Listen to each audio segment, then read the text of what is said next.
Hey guys, welcome back to our channel. So today we're going to be recapping episode 7 of Black Lightning, which is called Equinox, the Book of Fate. In today's episode, like always, we'll be talking about the things that stood out most to us within the episode, as well as some things that happened with the characters and how we kind of feel like, the story's progressing along throughout this season. If you are new to this channel, make sure you hit the subscribe button and also hit the bell for the notifications every time we do a new video. We usually do at least one every week, unless, the flu hits us. So. You gonna go? What? Ready, set, go.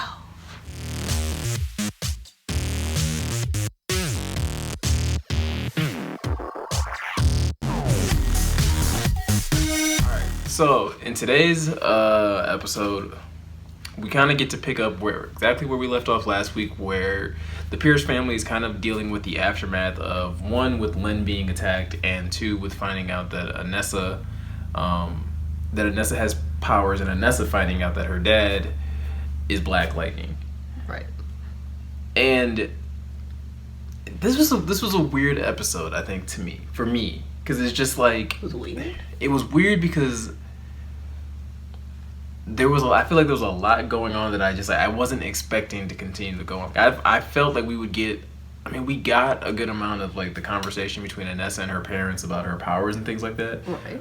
But I thought it would be like more so focused on that, and we kind of got this small little twist where That was not a small twist. not a small twist, but it was just like I wasn't expecting as much of Gambi as we got. I guess. That's true. Like I said, I thought it would be a lot of like maybe like some training with Anessa, or just a lot of back and forth, and we do get that little bit of back and forth. We get it in the beginning with her and Lynn, kind of just having this conversation, and Anessa more so, obviously being exactly what we thought she would be. She's excited. She now knows that her dad is Black Lightning, and the first thing that she goes to is, oh well, me and Dad can clean up Freeland. Right. That is her very first thought, and Lynn immediately goes into mom mode, which is like absolutely not. Yeah. And so that I expected very much. Like I expected that conversation to happen, and it played out the way I kind of envisioned it happening. Anessa wanting to do something, her parents saying no.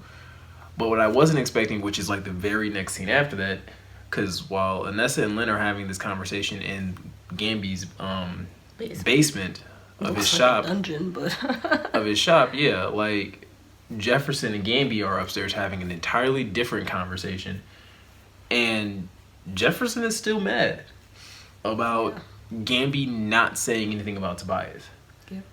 And like, which caught me off guard. And I think Jefferson has like the perfect line, which is like, he talks about like how like Gambi comes up with this lie, essentially, of who the guys were that were trying to kidnap Lynn or whatever. And he's just like, oh, they were some medical thieves or whatever. They've just been going around, stealing stuff, this and the other. And Jefferson's like, you expect me to believe that? Like, you can find out in a matter of 2 hours who these guys were, but you didn't know that Tobias was in Freeland. Right. So it showcases a level of like, obviously, well, basically what it is that Jefferson doesn't trust Gambi. Jefferson clearly knows that something's up with Gambi. The question really is though, like, how much does Jefferson know about Gambi? Like, is Gambi just that father figure for him that's always looked out for him, or does he know about some of Gambi's past as far as what he did prior to owning a tailor shop? That's the part that's like really confusing to me, because it's just like, because Jefferson really, I mean, other than like I said, Jefferson just like constantly Jefferson saying like, oh well, you should have known. Is he saying like you should have known because he should have, like, he's just trying to blame somebody, or is he saying he should have known because he knows about Gambi's past? Like, once again, I don't feel like he knows. Like, it doesn't. I don't know. He doesn't give me the impression that he knows. Right, because that's the thing so it's like, where does that expectation come? Like, oh, well, you're supposed to know that Tobias was here. You know what I'm saying? Maybe just because he tends to know everything. He tends to be able to find out Right. everything. He just expects him to figure that out. I just like that was kind of weird to me because in a way, like Gamby does kind of seem like he has. While we know he's lying, while we know why he hasn't told Jefferson everything, it almost kind of seems like, nah, Jefferson should kind of give him the benefit of the doubt if he doesn't know that Gamby used to be some sort of spy or something. I didn't think about that. You know? So we have that whole altercation between Jefferson and Gamby where Jefferson, like I said, at the end of it, Jefferson's kind of just like he doesn't trust Gamby. But the very next thing that we kind of are still dealing with now is now the whole aftermath of, you know, the actual like public side of all of this now with Lynn and the police, and now she has to go through her police report and all that type of stuff. That was weird. That was weird. Well, like, why was he asking those questions like that? Like I get that Henderson is supposed to be like the one cop in Freeland that like we're all supposed to trust. But like it came across like he didn't really care about his job. Like he was asking some very like off the wall questions. And also Jefferson's supposed to be his friend, so the fact that you're like questioning his wife in this manner, it was just really strange and off. Well, like not strange, like I don't think the thing that was strange about it to me was just the type of questions the way he asked the questions. Yeah. That's what I'm saying. Like it was the just way strange. he asked them was like he didn't really care. Yeah, you know but this is his friend's ex-wife. Like, you should kind of care a little bit more. So I don't know if that was intentional or if that's just like bad acting. He must have been having an off day. Like that's it was just so strange. I thought like they were gonna like explain or they were gonna get into an argument about the way that he questioned her or the way he said things, and they didn't. It was just kind of like blah. Yeah, it was strange. Right.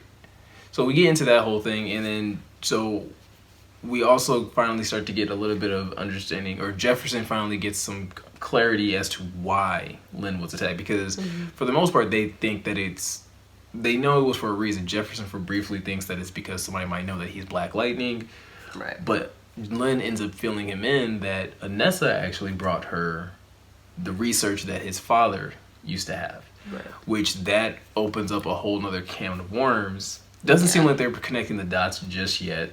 Right. But it at least puts Anessa back in the forefront of, okay, we need to have a deeper conversation about her involvement in these types of dangerous activities, and it's almost like her first lesson in a sense, like Jefferson's very first lesson that he teaches her, which is that if you are going to do dangerous things and you are going to get people involved, your family or a friend or whatever, you have to let them know the amount of danger that they could potentially be in. Right. And Anessa learns the consequences of that very early. Like she learns that almost right away. Not just in the form of her mom being attacked, but in the fact that David Poe, the man who gave her the material, Anessa has to go. Jefferson tells her like, hey, you have to go make sure he's okay. Right. And before she can even get the chance, it comes to find out that he's been dead for a few days. Mm-hmm. Like, and it's supposedly been a hit and run. Yeah. Which, obviously, as the audience, we know it's not a hit and run. We know that it was more than likely Lady Eve and the people that she works for. So we have that whole dynamic, which obviously it becomes more real to Anessa now. That, you know what?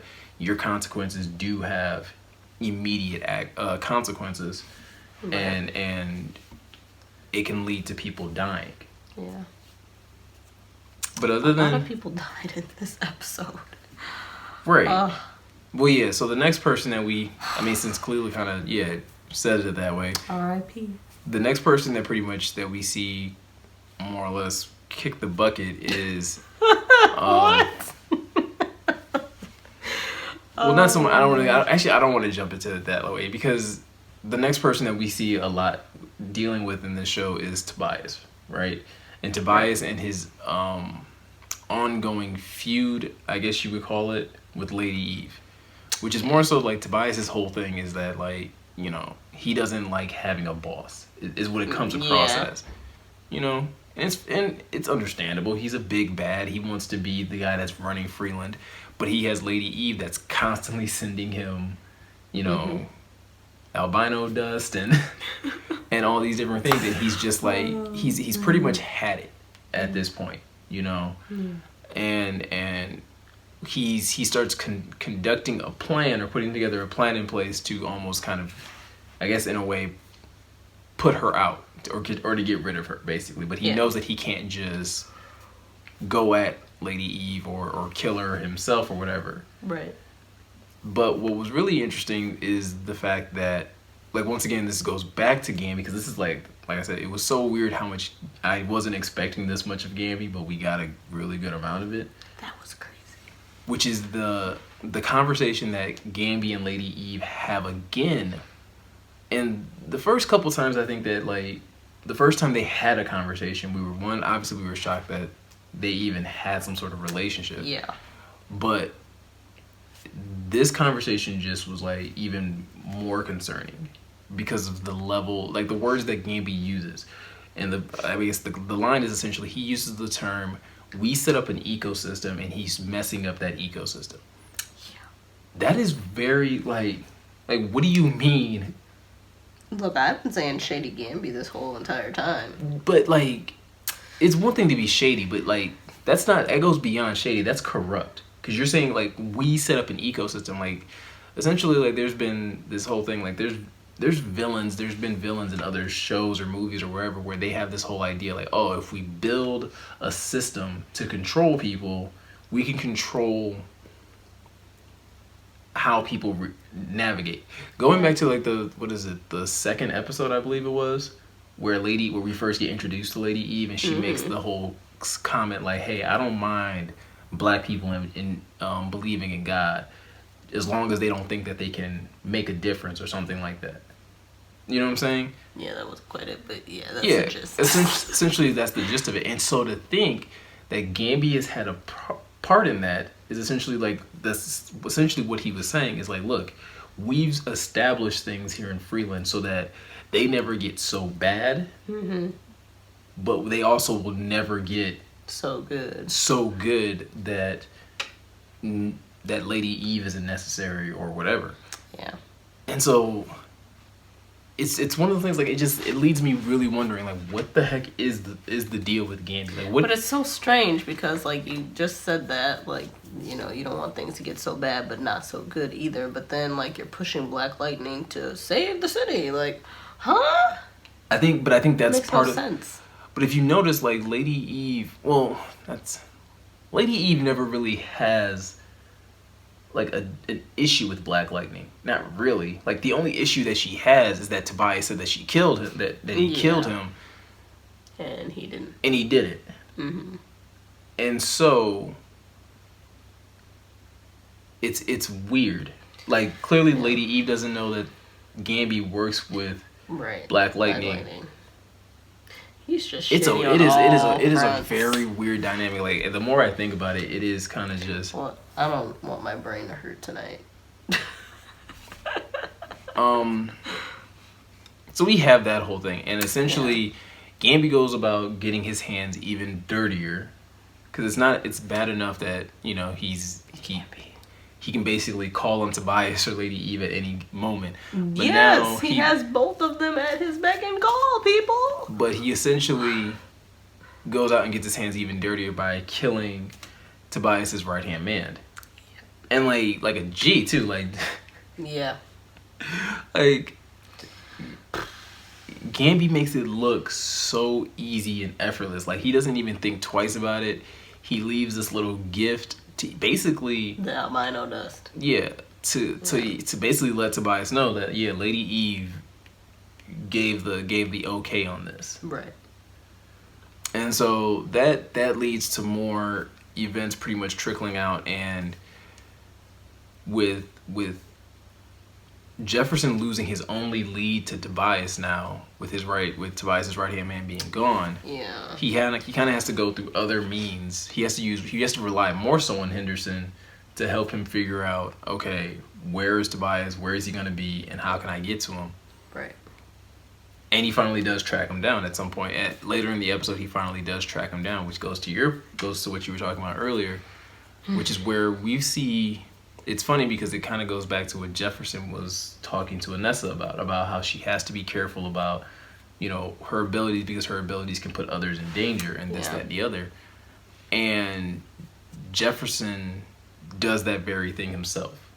Is that he allows his anger, his focus on trying to catch Tobias so badly that in the midst of them having an altercation and him trying to capture Tobias, Jefferson ricochets a bullet essentially right into the back of Tobias' sister. Yeah. Now my question is this: do you think she's really dead though? I don't know who's really dead in the show and who is alive. I wouldn't rule anything out. We don't know. So it's one of those things where Jefferson is like broken up about it because now he realizes that his ability, like the one thing that he was just talking to Anessa about, he's guilty of himself. Yeah. And so then we have, it's a wake up moment for Jefferson in this moment, and he's also able to use it as a teaching moment. But because the show is complex on a number of different levels, not only is this happening while this is happening with Jefferson, while Jefferson is trying to capture Tobias, Lady Eve is having issues of her own. Yeah. Because Tobias has finally put his plan into motion, and he basically orchestrated a hit on Lady Eve, which I am not happy about. I know. I'm a little depressed. To be honest, because I really liked this character, and I didn't think she was gonna die. Like, I thought she had everybody, and then at the last minute, somebody pops out the casket and lights her up. She is gone, man. Literally. I mean, if y'all can tell, I've just been depressed this video because she is dead. This is depressing. Right. And no, it was. I mean, it became pretty clear. Like as the scene is unfolding, but she went out like a G. Like she took out she did. She took out her own share of people before she bit the bullet on that one. Oof, man. But like you said though, going back to something that you kind of said, and I don't think some of the people if you've seen the episode, you'll probably catch what Clella said, which is that she dies, but who knows who really is or isn't dead? Because what we find out at the end of this episode. Is that one of the bodies that Lady Eve was working on in her morgue? When we go to, takes a flash to the motel in Freeland, and who do we see rise up out of this bed other than Latavius? Just when we thought he was gone, and which I'm actually kind of happy because I like Latavius. I thought he was a good. Like lower. I'm glad Lala is back. Right. So it goes back to actually what we were wondering. Like, did we think Lady Eve had some sort of dabbling with magic or not? And it turns out that she may. It's very possible that she's been messing with magic or spirits or whatever. So it could raise the question: is Lady Eve dead? I hope not. Maybe she could possibly reincarnate herself or bring herself back in some form or fashion. So I think that's going to be really interesting to see how that plays out going forward in the If season. she is not dead, she is going to be pissed. The question, though, is clearly Tobias probably doesn't know the extent of Lady Eve's influence. Because she's always spoke in these mystical terms. So it's very possible that he doesn't even realize, that, she's magical in some form. Yeah. So I think that's going to be really, really interesting to see kind of how that plays out in the rest of the episode. Yeah. Another thing that was really interesting in this episode is I continue to be intrigued by the growth of Lynn's character because she's having to do a 180, like a lot. Yeah. Like she did it a lot last episode where she was very much didn't want to have anything to do with Jefferson, but now realizing, you know what? He is Black Lightning. This is a part of him, and if I'm going to care about him, I have to care about both sides of him. Right.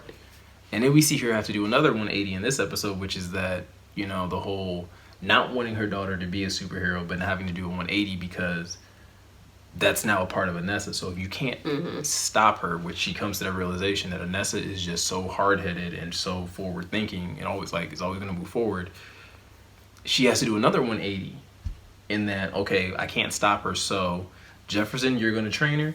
Gamby, you're going to make her a suit to protect her. Which I'm very intrigued. And I'm wondering if at some point or another that's going to come back and bite her in the butt. Knowing this show, probably so, yes. I'm wondering at what, because I feel like at some point in time, like, she is going to, like, revert back and, like, to her way of thinking. Like, she has to, because I feel like she keeps, like, giving in. And at some point in time, she's going to feel like, no, I should have stood my ground a long time ago. I can, like, easily see her and Jefferson having that argument. Way too far into the future, boy. But you're probably right. She's a little wishy-washy, so I wouldn't put it past her. I think, but I just, like I said, I'm intrigued by what her character, like, the development of her character, because she's constantly having to reevaluate how she feels about these things. I think it was easy for her to feel that type of way about Jefferson being Black Lightning, but now Anessa being Thunder, and I love how they had, like, the brief conversation in the parking lot, like, what about Jennifer? Like, okay, like, what are you gonna do if it turns out Jennifer has abilities too? Yeah. But I do think we're probably a good ways off before. I think we are too. They haven't even shown an inkling of her having powers yet, which we know she does, but. Yeah, but we know because of the comics and things like that. Yeah. But it is going to be interesting to see how. I wouldn't be surprised if we didn't see Jennifer have powers maybe until, like, the end of the season. Yeah, like the season finale. That's probably how they're gonna do it. Yeah, so I wouldn't be surprised if that was the case or not. But yeah, I think that's about it for this episode. I'm real depressed, everybody. I didn't think she was gonna die. Oh, man. Oh, well. So, is there anything else that stood out to you? No, I'm a sad little puppy. That's it. Alright, well, so that's pretty much going to be it for us for today. I don't know. Obviously, we'll be back next week with another episode of Black Lightning. Yes. We really need to do other videos. Like, comment, share, subscribe. Hit the bell. Yeah, all that. And we do have videos in the hopper for you guys. I think the sickness plague has left our house. I think everybody's done being sick, so I think we can start doing some more videos. It's been bad. If y'all haven't had the flu shot and you have a weak immune system, go get the flu shot. Just go get it. If you have children, bleach your house. It's bad out here. It's bad. That's my PSA. Alright, so that's pretty much it for us tonight. Yeah, we'll catch you guys next week. I hope you guys enjoy this video. Later.